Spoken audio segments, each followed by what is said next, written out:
Hey, Steelers Nation. We're back with an exclusive video packed with the latest updates on our beloved Pittsburgh Steelers.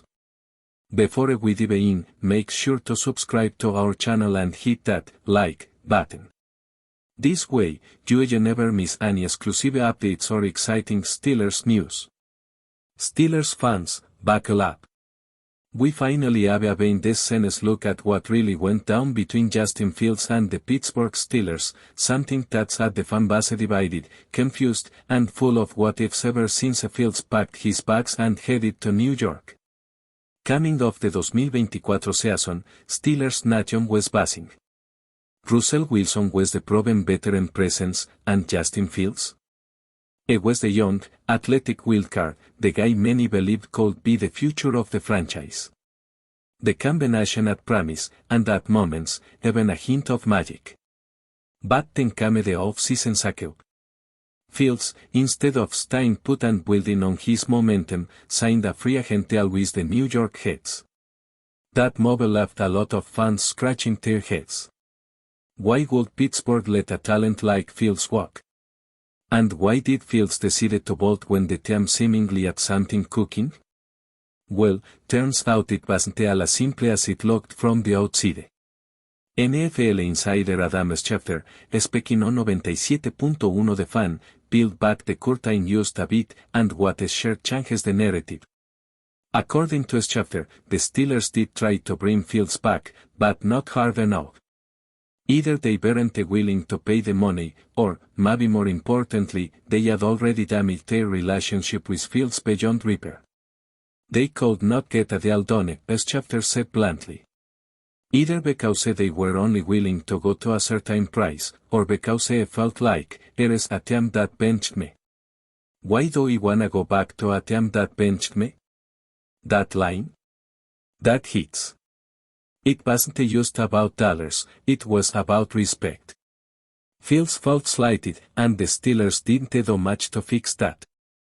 Let's not forget, Fields wasn't benched because he was playing poorly. Quite the opposite. During the 2024 season, he was arguably playing the best football of his young career. He had shown poise, improved decision-making, and he was even winning games. But when the Steelers handed the reins back to Wilson, it sent a loud message, intentional or not, that Fields wasn't the guy. That move sealed Pittsburgh fat. When it came time to talk contracts, Fields had one foot out the door. The Jets, meanwhile, came knocking with a $40 million, 2-year offer and the promise of a starting job. No competition. No QB controversy. Just trust. And money. Two things Pittsburgh wasn't ready to give. And it's not like the fans weren't vocal. Pittsburgh was filled with voices calling for the team to resign Fields and build the future around him. Many saw him as a modern quarterback who could finally break the team out of the post-Roethlisberger slump. But again, actions speak louder than words. While the Steelers may have said they wanted him back, the way they handled the entire situation told a different story. They weren't willing to overpay, and they weren't ready to hand him the keys. And let's be real, Fields knew that. You can't expect a quarterback to commit to your franchise when you're not committing to him.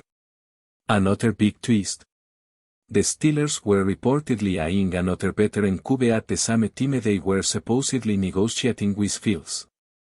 According to Schefter, Pittsburgh was actively involved in trade talks with the Los Angeles Rams for none other than Matthew Stafford. That's right. While trying to convince Fields to stay, they were simultaneously exploring other options. Not a great look. The Stafford deal didn't pan out, he ended up reworking his contract and staying in law, but the mere fact that those conversations were happening definitely didn't help Pittsburgh pitch to Fields. If you're Justin Fields and you know your team is chasing another quarterback, why stick around? As Schefter laid it out, they started in the off-season and the initial calls were about acquiring Matthew Stafford, and once it didn't get done, they continued during that time talking with Justin Fields. That order of events is ugly. It tells us that Fields wasn't plan A at best, it was plan B, or maybe even plan C, and players know when they're being treated like insurance policies.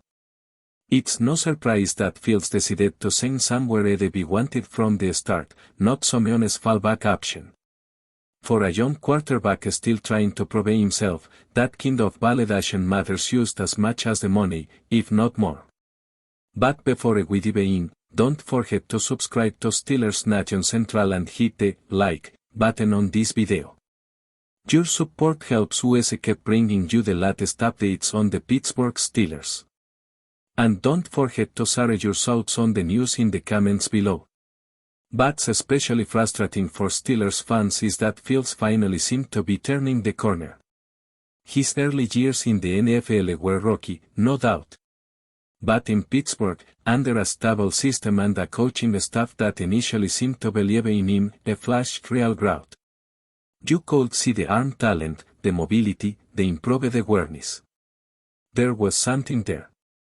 Yet instead of nurturing that progress and seeing where it could go, the Steelers hit pause. Maybe they were scared. Maybe they were impatient. Or maybe they just didn't believe it. Whatever the reason, they let a potential franchise QB walk, while chasing a one in Stafford. And now, Fields is a Jet. The same Fields who electrified parts of the 2024 season, who earned fans' respect even as the coaching staff pulled the rug out from under him. Is in a new uniform, with a new coaching staff, and a fresh opportunity to prove that Pittsburgh made a mistake. You better believe that week 1, every Steelers fan is going to be watching the heads. Not because they love New York, but because they want to know, did we let a future star walk out the door? Did we misread the moment? There is a larger lesson here, too, about how the NFL works. Teams love to talk about loyalty, development, and giving young players team. But at the end of the day, it's a cold business. Pittsburgh played it safe. They stuck with Wilson, they flirted with Stafford, and they let Fields test the market. But the market moved fast, and the heads bounced. Now they've got a hungry, motivated quarterback with something to prove. And Pittsburgh? They're left with questions, regrets, and a fan base wondering what could be been if things had gone just a little differently. So Steelers Nation, that's the full story, raw and real. Fields didn't just leave for more money. He left because he felt like he never truly belonged in Pittsburgh plans.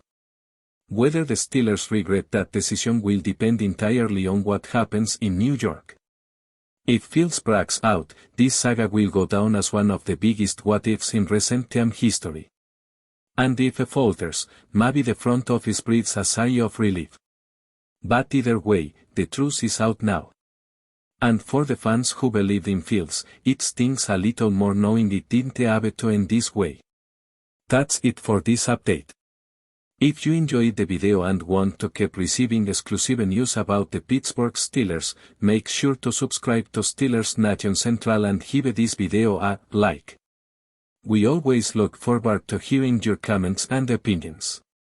See you in the next video.